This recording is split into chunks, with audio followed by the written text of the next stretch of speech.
Buset, Presiden Prabowo mengungkap adanya uang siluman senilai 39 triliun yang mengendap di bank-bank.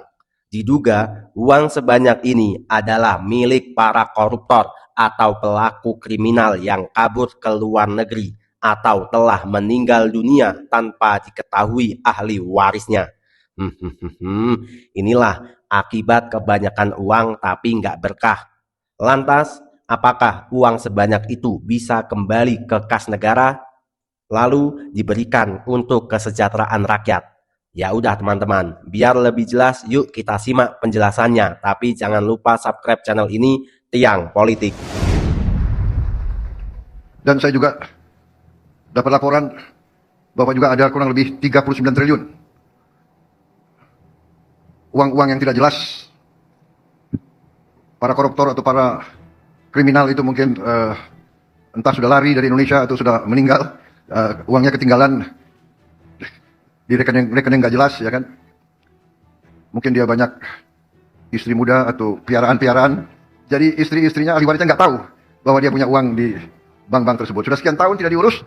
Ya saya katakan kalau sudah sekian tahun tidak diurus dan sudah 1 tahun kita umumkan, nggak ada yang datang, ya sudah pindahin untuk rakyat, ya. Kalian sadar nggak? Di saat pemerintah lewat Kementerian Keuangan dan PPATK sudah makin canggih bisa memantau aliran uang haram sampai ke luar negeri, ada sekelompok oknum pejabat yang justru makin tenang di balik sel penjara. Kenapa mereka bisa tenang? Karena pemerintah sebenarnya sudah siap memiskinkan mereka lewat RUU Perampasan Aset. Tapi kuncinya sengaja ditahan dan diputar-putar di Senayan. Pertanyaannya, apakah aturan ini memang butuh kehati-hatian hukum, atau ada oknum yang sebenarnya takut tabungannya ikut tersita? Tulis pendapat jujur kalian di kolom komentar, dan mari kita bongkar masalahnya di video ini. Perampasan aset dan pihak pertama memang sesuai dengan mekanismenya kita akan membahas pihak dulu. Namun kita awalnya tidak akan tergesa-gesa, kita akan mendapatkan masukan dari seluruh elemen masyarakat dulu sesuai dengan mekanismenya, bagaimana apa masukannya, apa pendapatnya dari seluruh elemen masyarakat. Setelah itu baru kita akan masuk ke perampasan aset.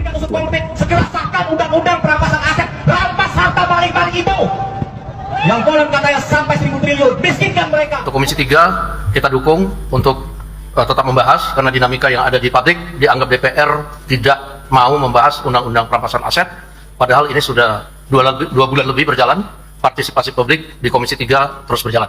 Demikian. Sebelum kita bedah data dan faktanya, mari kita tunjukkan bahwa rakyat kecil tidak diam. Klik tombol like, subscribe, dan bagikan video ini ke grup WhatsApp maupun media sosial kalian. Setiap kali video ini disebarkan, kita sedang menyalakan lilin kesadaran untuk melawan dominasi oknum pejabat korup dan para mafia anggaran yang selama ini merogoh kantong rakyat demi kepentingan pribadi. Tonton video ini sampai akhir, agar kita paham peta masalahnya. Dan sekarang, coba tulis di kolom komentar, dari kota atau daerah mana kalian menonton video ini. Mari kita lihat dari sudut Nusantara mana saja suara persatuan rakyat hari ini berkumpul. Teman-teman, banyak yang bilang RUU Perampasan Aset selalu mandek di parlemen. Nah, menurut kalian, DPR dari fraksi mana yang takut jika RUU ini disahkan menjadi undang-undang? Coba teman-teman, tulis opini tajam kalian di kolom komentar. Mari kita berdiskusi dengan akal sehat.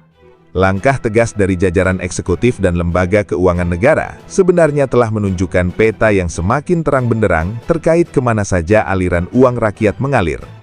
Melalui sinergi antara Kementerian Keuangan, Direktorat Jenderal Pajak, Bea Cukai, hingga Pusat Pelaporan dan Analisis Transaksi Keuangan, negara saat ini memiliki infrastruktur digital yang sangat canggih. Transaksi keuangan yang mencurigakan, penggelembungan dana proyek infrastruktur, rekayasa korporasi melalui perusahaan cangkang di luar negeri, hingga pengalihan aset ke instrumen keuangan modern seperti aset kripto, kini bukan lagi hal yang mustahil untuk terdeteksi. Sistem analisis data fiskal secara teknokratis mampu memberikan peringatan dini terhadap berbagai ketidakwajaran laporan keuangan, bahkan sebelum seluruh anggaran negara dicairkan. Artinya, secara teknis dan kemampuan pelacakan, pemerintah dan lembaga terkait sudah memegang instrumen kunci untuk mengidentifikasi keberadaan aset-aset hasil kejahatan keuangan. Data transaksi tidak pernah bohong. Setiap rupiah yang dipindahkan dari satu rekening ke rekening lain meninggalkan jejak digital yang nyata. Keseriusan dalam membangun benteng pertahanan fiskal ini patut diberi apresiasi tinggi, karena mengamankan anggaran pendapatan dan belanja negara adalah fondasi utama agar pembangunan nasional tidak terganggu oleh kebocoran dana di tengah jalan. Namun disinilah letak persoalan utamanya. Di satu sisi, eksekutif telah mengantongi peta dan data yang sangat presisi mengenai keberadaan aliran dana mencurigakan tersebut. Namun di sisi lain, alat eksekusi hukum untuk mengambil alih dan menyita aset-aset tersebut secara langsung agar kembali menjadi milik kas negara masih terbentur tembok regulasi. Ibarat sebuah tim yang sudah mengetahui secara pasti lokasi keberadaan benda berharga milik negara yang tersembunyi, mereka belum diizinkan secara resmi untuk membuka pintunya, karena kunci hukum utamanya belum diserahkan oleh pihak pembuat undang-undang. Kondisi kebuntuan ini yang pada akhirnya memicu munculnya wacana penerbitan peraturan pemerintah pengganti undang-undang atau yang biasa kita kenal sebagai Perpu. Ketika alur pembahasan undang-undang di lembaga legislatif berjalan sangat lambat, sementara kebocoran uang negara terus terjadi setiap hari, opsi Perpu kerap dipandang oleh publik sebagai langkah darurat yang paling berani dan efektif. Logika sederhana masyarakat sangat jelas. Jika negara berada dalam kondisi mendesak untuk menyelamatkan keuangan rakyat, maka pemimpin tertinggi negara memiliki wewenang konstitusional untuk mengambil tindakan hukum secara cepat demi membendung kebocoran anggaran yang lebih besar. Meski demikian, kita juga harus memahami secara jernih bahwa penerbitan sebuah Perpu bukan tanpa tantangan dan risiko hukum. Dalam hukum tata negara, penerbitan Perpu membutuhkan pemenuhan syarat yang sangat ketat, yaitu adanya keadaan yang benar-benar genting dan mendesak. Jika Perpu diterbitkan secara terburu-buru untuk materi hukum yang sangat sensitif seperti penyitaan aset, terdapat risiko hukum bahwa aturan tersebut dapat langsung digugat melalui uji materi di Mahkamah Konstitusi atau bahkan ditolak saat dimintai persetujuan dalam sidang paripurna parlemen berikutnya. Ketidakpastian hukum ini yang membuat langkah eksekutif harus dihitung cermat. Cermat dalam artian tetap menjaga prinsip kepatuhan pada hukum, namun di saat yang sama tidak mengendorkan tekanan politik agar pembenahan sistem hukum pemulihan aset dapat segera direalisasikan demi kepentingan seluruh masyarakat. Hukum di Indonesia lebih banyak berfokus pada hukuman badan, namun seringkali gagal mengembalikan aset atau harta hasil kejahatan korupsi secara utuh ke kas negara. Oleh karena itu teman-teman, RUU perampasan aset sangat dibutuhkan. Teman-teman, silakan tulis dukungan kalian di kolom komentar. Ketika kita berbicara tentang upaya pemberantasan kejahatan keuangan di tanah air, ada satu kenyataan pahit yang seringkali membuat hati rakyat kecil merasa teriris. Selama bertahun-tahun, fokus utama dari sistem hukum kita sebagian besar masih sebatas pada penjatuhan hukuman badan atau menjebloskan para oknum pelaku ke dalam sel penjara.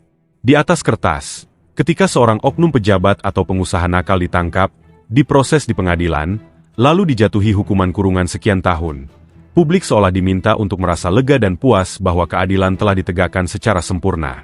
Namun, mari kita gunakan akal sehat dan logika sederhana yang berlaku di kehidupan sehari-hari. Apakah dengan hanya memenjarakan orangnya, kerugian yang dialami oleh masyarakat otomatis hilang? Apakah jembatan yang rusak di pelosok daerah langsung bisa diperbaiki? Apakah harga barang-barang pokok yang membumbung tinggi akibat anggaran yang digerogoti langsung bisa kembali murah? Jawabannya tentu saja tidak. Penjara bagi sebagian oknum kelas kakap kerap kali hanyalah tempat persinggahan sementara. Apalagi dengan adanya berbagai mekanisme pemotongan masa tahanan dan remisi yang bisa mereka dapatkan, masa kurungan yang awalnya terdengar lama bisa berkurang secara signifikan dalam waktu singkat. Skenario inilah yang menjadi alasan utama mengapa rancangan Undang-Undang Perampasan Aset Tindak Pidana menjadi sebuah kebutuhan yang sangat mendesak dan revolusioner. Aturan ini menawarkan pendekatan baru yang berfokus pada akar masalah yang sebenarnya, yaitu harta hasil kejahatan itu sendiri. Dalam konsep hukum internasional, instrumen ini dikenal dengan istilah perampasan aset tanpa didasari vonis pidana terhadap pelakunya. Artinya, Fokus utama dari hukum diubah secara mendasar. Negara tidak lagi hanya sibuk berdebat untuk menghukum fisiknya semata, melainkan bergerak cepat memburu, membekukan, dan merampas kembali seluruh aset yang tidak bisa dipertanggungjawabkan asal-usulnya secara sah. Logikanya sangat sederhana dan berpihak pada keadilan masyarakat. Bagi para pelaku kejahatan keuangan berskala besar, hal yang paling mereka takuti sebenarnya bukanlah jeruji besi. Mereka jauh lebih takut pada kemiskinan dan kehilangan seluruh kekayaan yang telah mereka kumpulkan dari hasil merugikan negara. Ketika seorang oknum tahu bahwa hukum hanya bisa memenjarakannya tanpa bisa menyentuh sisa-sisa simpanan kekayaannya yang tersembunyi di berbagai tempat, ada kalkulasi rasional yang sangat licik di dalam kepalanya. Mereka rela mengorbankan waktu beberapa tahun hidup di dalam sel, asal ketika keluar nanti, mereka dan keluarga mereka masih bisa hidup mewah dengan status sebagai miliarder dari sisa-sisa hasil kejahatan yang tidak terjangkau oleh hukum. Dampak dari pembiaran ini tidak boleh dipandang sebelah mata, karena konsekuensinya langsung dihantamkan kepada rakyat kecil yang tidak berdosa. Setiap rupiah uang negara yang lenyap dan gagal ditarik kembali oleh hukum, adalah hak-hak dasar masyarakat yang sirna begitu saja. Anggaran yang seharusnya dialokasikan untuk membiayai subsidi pupuk bagi para petani di desa, memperbaiki gedung-gedung sekolah yang atapnya hampir roboh, menyediakan fasilitas kesehatan yang layak bagi masyarakat kurang mampu, hingga membuka lapangan pekerjaan baru bagi puluhan juta anak muda, mendadak menguap dan berubah wujud menjadi deretan mobil mewah, rumah megah, atau simpanan di rekening-rekening rahasia milik segelintir oknum. Inilah mengapa filosofi dari perampasan aset adalah pemulihan keadilan sosial dan ekonomi. Menghukum pelaku mungkin memberikan kepuasan emosional sesaat bagi publik, tetapi mengembalikan aset negara secara utuh adalah tindakan nyata untuk memperbaiki kualitas hidup masyarakat secara berkesinambungan. Jika sebuah aturan hukum mampu melacak dan mengambil alih harta yang terbukti berasal dari tindak pidana, bahkan sejak tahap awal penyidikan, maka motivasi utama orang untuk melakukan penyelewengan anggaran akan runtuh secara otomatis. Ketika potensi keuntungan dari sebuah kejahatan dihilangkan sampai ke akar-akarnya, maka tindakan kejahatan itu sendiri akan kehilangan daya tariknya. Kehadiran instrumen hukum yang tegas ini pada dasarnya adalah pesan terbuka dari negara kepada siapa saja yang berniat bermain-main dengan anggaran publik, bahwa tidak ada lagi tempat yang aman untuk menyembunyikan uang hasil kejahatan. Aturan ini dirancang untuk menjadi alat pembersih yang efektif, yang memisahkan antara harta pribadi yang diperoleh secara halal dari hasil keringat sendiri, dengan harta haram yang didapatkan dari hasil menggerogoti kas negara.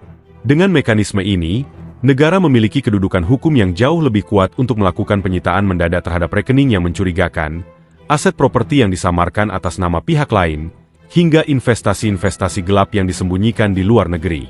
Oleh sebab itu, menunda-nunda kehadiran regulasi ini sama saja dengan membiarkan celah hukum terus terbuka lebar. Setiap hari tanpa adanya aturan perampasan aset yang kuat adalah kesempatan emas bagi para oknum untuk terus menyalin, memindahkan, dan menyamarkan jejak-jejak harta hasil kejahatan mereka agar semakin sulit untuk dijangkau oleh aparat di masa depan. Rakyat sudah terlalu lelah hanya disuguhi drama penangkapan yang megah di depan layar kaca, tanpa pernah melihat kepastian kemana uang mereka yang hilang itu dikembalikan. Keinginan masyarakat sangat jelas dan tidak berbelit-belit. Mereka ingin keadilan yang substantif, keadilan di mana uang rakyat kembali sepenuhnya ke kas negara untuk membiayai kesejahteraan seluruh bangsa, bukan hanya memperkaya kelompok-kelompok tertentu yang berlindung di balik lemahnya sistem regulasi kita saat ini. Namun, di manakah posisi sebenarnya dari regulasi yang sangat dinanti-nantikan oleh jutaan rakyat ini sekarang? Jika eksekutif telah menyatakan kesiapannya dan fakta hukum mengenai urgensi pemiskinan koruptor sudah begitu gamblang di mata publik, maka pandangan masyarakat secara otomatis tertuju pada sebuah gedung besar di Senayan, yaitu Lembaga Perwakilan Rakyat. Disinilah panggung utama di mana sebuah rancangan undang-undang ditentukan nasibnya. Apakah akan dilahirkan menjadi senjata hukum yang tajam membela rakyat, atau justru dibiarkan mengendap, berdebu, dan akhirnya dilupakan dari satu periode ke periode berikutnya. Fenomena tertahannya pembentukan aturan perampasan aset di tingkat legislatif memicu lahirnya berbagai pertanyaan mendasar di tengah-tengah publik. Di hadapan kamera media dan dalam setiap momentum kampanye politik, hampir seluruh elemen di parlemen selalu menyuarakan narasi yang serupa, bahwa mereka berkomitmen penuh pada pemberantasan kejahatan keuangan dan siap berdiri di barisan terdepan membela kepentingan rakyat kecil. Rangkaian kata-kata manis dan janji-janji normatif begitu mudah diucapkan untuk menenangkan gejolak amarah masyarakat. Namun, Ketika kita menyandingkan antara retorika di panggung depan dengan realitas rekam jejak pembahasan regulasi di ruang-ruang sidang, terdapat jurang perbedaan yang sangat lebar dan mencolok. Mari kita cermati secara jernih dari sudut pandang logika masyarakat biasa. Dalam beberapa kesempatan sejarah pembentukan hukum di negara kita, publik menyaksikan betapa lembaga legislatif memiliki kapasitas yang luar biasa cepat ketika membahas dan mengesahkan undang-undang tertentu. Jika sebuah regulasi dianggap memiliki urgensi tinggi bagi konstelasi politik kekuasaan atau kepentingan kelompok tertentu, proses pembahasannya bisa dikebut secara maraton hanya dalam hitungan minggu, atau bahkan hitungan hari saja. Pasal demi pasal disusun, dikoordinasikan, dan disepakati dengan efisiensi yang sangat mengagumkan. Sebaliknya, ketika menyangkut aturan yang secara spesifik dirancang untuk memburu dan memiskinkan pelaku kejahatan keuangan, seperti regulasi perampasan aset ini, laju proses legislasi mendadak berubah menjadi sangat lambat. Draft aturan yang sudah berulang kali diajukan dan dimasukkan ke dalam daftar program prioritas nasional, seolah-olah selalu menemukan jalan buntu. Ia ditarik ulur, dikaji ulang dari titik nol, dilempar dari satu komisi ke badan legislasi, lalu diendapkan kembali di dalam tumpukan berkas-berkas rapat yang tak kunjung menemui titik terang. Secara formal, para pembentuk undang-undang seringkali menggunakan dalih kehati-hatian hukum sebagai alasan di balik lambatnya proses ini. Mereka berargumen bahwa sebuah aturan yang memberikan wewenang besar kepada aparat untuk menyita dan membekukan harta seseorang sebelum adanya vonis pidana yang berkekuatan hukum, tetap harus disusun secara sangat teliti. Alasan yang disampaikan berkisar pada perlindungan hak asasi manusia, pencegahan potensi kesewenang-wenangan aparat penegak hukum, hingga perlindungan bagi pihak ketiga yang beritikat baik agar harta benda mereka yang didapatkan secara sah tidak ikut tersita karena kesalahan analisis. Tentu saja, argumen mengenai pentingnya kehati-hatian dan perlindungan hak asasi warga negara adalah prinsip hukum yang sangat sah dan wajib dihormati dalam sebuah negara demokrasi. Tidak ada satupun dari kita yang menginginkan lahirnya sebuah aturan yang bisa disalahgunakan oleh oknum aparat untuk menindas warga negara yang tidak bersalah, atau menjatuhkan lawan-lawan bisnis dan politik secara sepihak. Namun, yang menjadi ganjalan besar di benak masyarakat adalah batas antara kehati-hatian hukum yang tulus dengan taktik penundaan yang disengaja. Jika niat utama dari pembahasan di parlemen memang murni untuk menyempurnakan pasal-pasal perlindungan hukum tersebut, solusinya sangat terbuka lebar dan bisa dikerjakan secara transparan. Para legislator bisa memperketat mekanisme pengawasan, memperjelas standar pembuktian di pengadilan, serta menyediakan jalur gugatan balik yang adil bagi warga yang merasa hartanya salah sita. Menyempurnakan draft aturan agar tidak cacat hukum adalah tugas utama lembaga legislatif. Namun, mendiamkan draft tersebut berlarut-larut tanpa kepastian jadwal pengesahan sama sekali bukan bentuk kehati-hatian, melainkan bentuk pembiaran institusional terhadap kelangsungan praktik penyelewengan anggaran negara. Kondisi inilah yang pada akhirnya melahirkan persepsi kuat di tengah masyarakat mengenai adanya ketakutan tersembunyi dari sebagian oknum politisi. Ada kekhawatiran yang berkembang di ruang publik bahwa enggan ditandatanganinya aturan ini berakar dari kecemasan bahwa senjata hukum yang sangat tajam ini suatu hari nanti bisa berbalik menghantam lingkaran bisnis, kelompok, atau bahkan diri mereka sendiri. Dalam dunia analisis politik, fenomena ini sering digambarkan sebagai ketakutan akan senjata makan tuan. Ketika sebuah aturan dibuat terlalu efektif dan tanpa kompromi, ia tidak akan peduli siapapun pelakunya. Siapapun yang menyimpan harta tidak seakan tersapu oleh instrumen hukum tersebut. Sikap tertutup dan minimnya transparansi dalam proses pembahasan regulasi sensitif semacam ini semakin memperkeruh kecurigaan publik. Rakyat yang memberikan suaranya dalam pemilu berhak mengetahui secara pasti fraksi-fraksi mana saja di parlemen yang benar-benar mendukung pengesahan aturan ini tanpa syarat, dan fraksi mana saja yang terkesan selalu melempar argumen berbelit-belit untuk mengulur-ulur waktu. Transparansi adalah obat paling efektif untuk mengikis ketidakpercayaan masyarakat kepada lembaga perwakilan rakyat. Pada akhirnya, bola kini berada di tangan para pembuat kebijakan di Senayan. Rakyat tidak lagi membutuhkan pidato-pidato manis tentang komitmen pemberantasan korupsi di depan kamera televisi. Masyarakat membutuhkan bukti nyata berupa ketukan palu dalam sidang paripurna yang menandai lahirnya undang-undang perampasan aset secara sah dan mengikat. Selama ketukan palu itu belum berbunyi, gelombang desakan, kritikan, dan pengawasan dari seluruh lapisan masyarakat tidak akan pernah surut. Keadilan tidak boleh terus-menerus dikorbankan demi kompromi politik, dan uang rakyat yang dirampas harus segera menemukan jalannya untuk kembali ke rumahnya yang sejati, yaitu untuk kesejahteraan seluruh rakyat Indonesia. Di bagian penutup ini, mari kita kesampingkan sejenak segala ketegangan, perdebatan politik, dan prasangka. Di balik suara kritis, ketegasan, serta keluh kesah yang kita suarakan sepanjang materi ini, ada satu hal mendasar yang harus kita tegaskan bersama. Video ini sama sekali tidak dibuat untuk menyerang pihak manapun secara pribadi, merendahkan institusi tertentu, atau menyebarkan kebencian. Seluruh naskah, analisis, dan fakta yang dibahas dalam video ini murni bersumber dari data publik, pemberitaan resmi yang beredar luas di media massa, serta fakta hukum yang bisa diakses oleh siapa saja. Video ini hadir murni sebagai bentuk penyampaian suara hati, keluh kesah, sekaligus kepedulian jujur dari kita, masyarakat kecil yang merindukan hadirnya tata kelola negara yang bersih, adil, dan berpihak sepenuhnya kepada kesejahteraan publik. Kita harus bersikap jujur dan dewasa dalam melihat realitas. Kita tidak bisa menutup mata bahwa di dalam sistem pemerintahan kita, memang masih ada oknum-oknum pejabat yang nakal, serakah, dan menyalahgunakan wewenang demi memperkaya diri sendiri melalui praktik korupsi.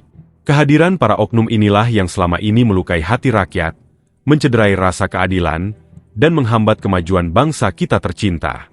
Namun, di tengah rasa kecewa dan lelah memantau berita-berita penyelewengan anggaran, kita sebagai rakyat kecil menolak untuk kehilangan harapan. Dari lubuk hati yang paling dalam, kita ingin percaya bahwa negeri ini tidak kekurangan orang-orang baik.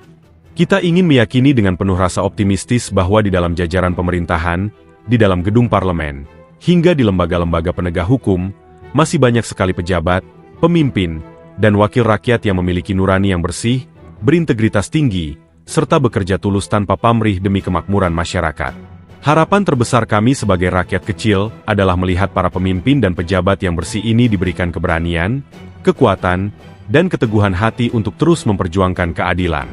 Kami sangat berharap, melalui tangan dingin dan kehendak politik para pemimpin jujur inilah, Undang-Undang Perampasan Aset Tindak Pidana dapat segera disahkan secara resmi. Kami merindukan hari di mana regulasi ini mengetok pintu-pintu kejahatan keuangan, memiskinkan para oknum yang terbukti serakah, dan mengambil kembali setiap sen uang negara untuk dikembalikan sepenuhnya kepada rakyat. Kita ingin melihat Indonesia yang benar-benar bangkit, berwibawa, dan bebas dari jeratan korupsi, sehingga tidak ada lagi anak-anak sekolah yang kesulitan belajar, tidak ada lagi petani yang menjerit karena subsidi hilang, dan tidak ada lagi rakyat kecil yang terlunta-lunta mencari keadilan. Secara khusus, mari kita panjatkan doa yang tulus untuk para pemimpin, pejabat, dan wakil rakyat yang hingga hari ini tetap teguh menjaga kejujuran dan integritasnya. Semoga beliau-beliau selalu dilimpahi kesehatan yang prima, diberikan kekuatan lahir dan batin, serta dilindungi oleh Tuhan Yang Maha Esa dari segala bentuk godaan, ancaman, dan intervensi pihak-pihak yang tidak bertanggung jawab. Semoga keberanian mereka dalam membela uang rakyat menjadi ladang pengabdian yang bernilai ibadah mulia, serta menjadi inspirasi bagi generasi penerus bangsa. Kepada seluruh masyarakat Indonesia dari ujung barat sampai ujung timur, mari kita jadikan momentum ini untuk semakin mempererat persatuan dan kesatuan kita. Kita sebagai rakyat tidak boleh mudah diadu domba, dipecah belah, atau dibodohi oleh retorika-retorika politik yang menyesatkan. Kita harus tumbuh menjadi masyarakat yang makin dewasa, cerdas, dan bijak dalam menyikapi setiap arus informasi dan berita yang beredar di media sosial maupun media massa. Saring setiap data dengan kepala dingin, gunakan akal sehat, dan jangan mudah terpancing oleh emosi yang tidak berdasar. Menjadi rakyat yang dewasa berarti kita tahu kapan harus memberikan apresiasi yang setinggi-tingginya kepada pemerintah dan pejabat yang bekerja dengan benar. Namun di saat yang sama, kita juga tetap kritis, tegas, dan konsisten mengawasi setiap kebijakan yang menyangkut hajat hidup orang banyak. Pengawasan publik yang kuat, santun, dan berbasis data adalah benteng terbaik untuk menjaga agar arah perjalanan bangsa ini tetap berada di jalur yang benar. Mari kita terus bersatu, saling menjaga, dan menyuarakan kebaikan dengan cara-cara yang bermartabat. Percayalah, tidak ada perjuangan yang sia-sia selama kita bersatu mengawal keadilan. Semoga niat baik, cita-cita lurus, dan doa kita bersama untuk Indonesia yang lebih bersih, adil, dan sejahtera dapat segera terwujud. Terima kasih sudah menyimak video ini sampai selesai, dan mari kita terus kawal kemajuan negeri ini bersama-sama. Oke teman-teman, terima kasih masih bersama Tiang Politik. Teman-teman, setelah kita mendengarkan penjelasan yang panjang tadi, gimana tanggapannya? Silakan tulis opini tajam kalian di kolom komentar. Tapi ingat teman-teman, jangan mencaci maki siapapun, berkomentarlah dengan baik agar kita sebagai rakyat tidak terpecah belah.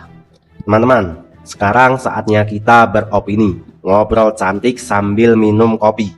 Kita minum kopi dulu teman-teman, kopi hitam. Masih hangat. Alhamdulillah. Teman-teman, ketika Presiden Prabowo menyinggung soal adanya uang siluman sebesar 39 triliun rupiah yang mengendap di bank-bank negara tanpa pemilik yang jelas.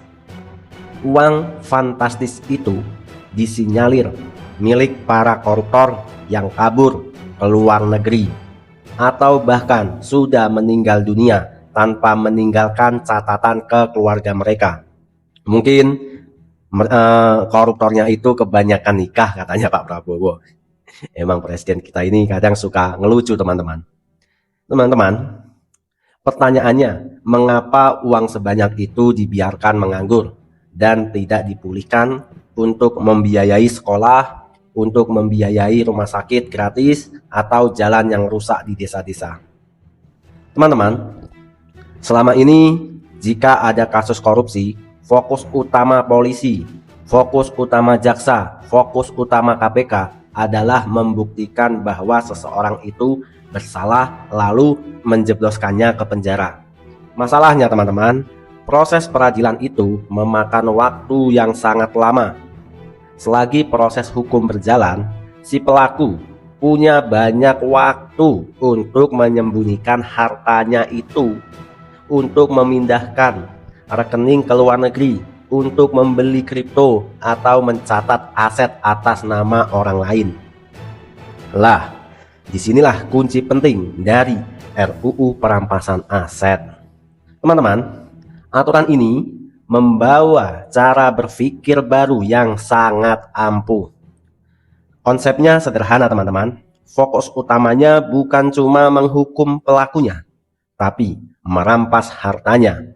Jika ada harta pejabat atau pengusaha yang jumlahnya sangat tidak masuk akal dibanding pendapatan resminya, dan mereka tidak bisa membuktikan dari mana asal uang itu, maka teman-teman, negara berhak menyita harta tersebut tanpa harus menunggu proses peradilan si pelaku selesai sampai tuntas.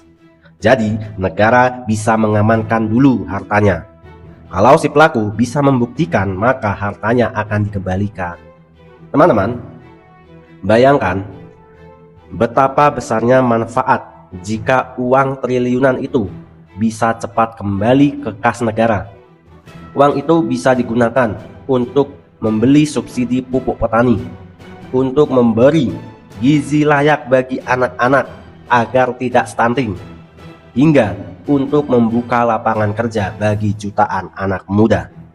Teman-teman, jika RUU perampasan aset ini dianggap sangat bagus untuk rakyat Indonesia, mengapa sekarang tidak juga disahkan?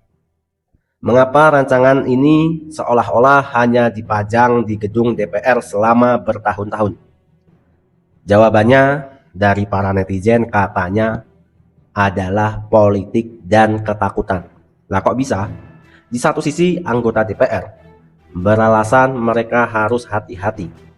Mereka beralasan tidak ingin aturan ini nantinya salah sasaran atau disalahgunakan secara sewenang-wenang oleh penegak hukum untuk memukul orang yang tidak bersalah. Alasan ini memang ada benarnya secara teori hukum teman-teman. Namun di sisi lain, rakyat tidak bisa dibodohi. Kita teman-teman melihat sendiri betapa cepatnya anggota DPR bisa mengetok palu dan mengesahkan undang-undang tertentu dalam hitungan hari jika hal itu menguntungkan posisi politik mereka. Lalu, mengapa untuk RUU perampasan aset prosesnya mendadak jadi sangat rumit, berbelit-belit, dan tidak pernah selesai? Muncullah kesan kuat di masyarakat teman-teman, bahwa ada ketakutan akan fenomena senjata makan tuan. Banyak politisi atau pihak yang berada di lingkaran kekuasaan khawatir jika aturan ini sah, rekening dan kekayaan mereka yang nantinya akan diperiksa dan disita. Akibatnya RUU ini disimpan di laci meja rapat dan sengaja diulur-ulur pembahasannya. Katanya seperti itu, asumsi di masyarakat seperti itu teman-teman. Teman-teman, dalam situasi seperti ini, rakyat menaruh harapan besar kepada ketegasan Presiden Prabowo. Pidato yang berapi-api soal pembersihan korupsi memang sangat bagus, tetapi rakyat butuhnya aksi nyata di balik layar. Presiden Prabowo memegang kendali atas partai-partai koalisi besar yang menguasai mayoritas kursi di DPR. Jika Presiden benar-benar tegas, beliau tinggal menginstruksikan seluruh ketua partai untuk menyetujui RUU perampasan aset. Bahkan teman-teman, jika DPR terus membatu, muncul wacana agar Presiden mengambil langkah berani dengan menerbitkan Perpu sebagai obat darurat untuk menyelamatkan uang negara. Teman-teman, kita sebagai rakyat harus bersabar, jangan sumbu pendek, jangan mudah terprovokasi, tetap jaga kestabilan negara. Teman-teman, mari kita selalu menggaungkan narasi persatuan. Kita adalah pemilik negeri ini, mari kita menjaganya. Teman-teman, terima kasih. Jangan lupa dukung channel ini dengan cara like, komen, dan subscribe. Channel ini saya buat untuk tempat kita, rakyat kecil biasa, untuk bersuara, untuk beropini. Teman-teman, terima kasih. Saya host Tiang Politik. Sampai bertemu di video berikutnya. See you next time.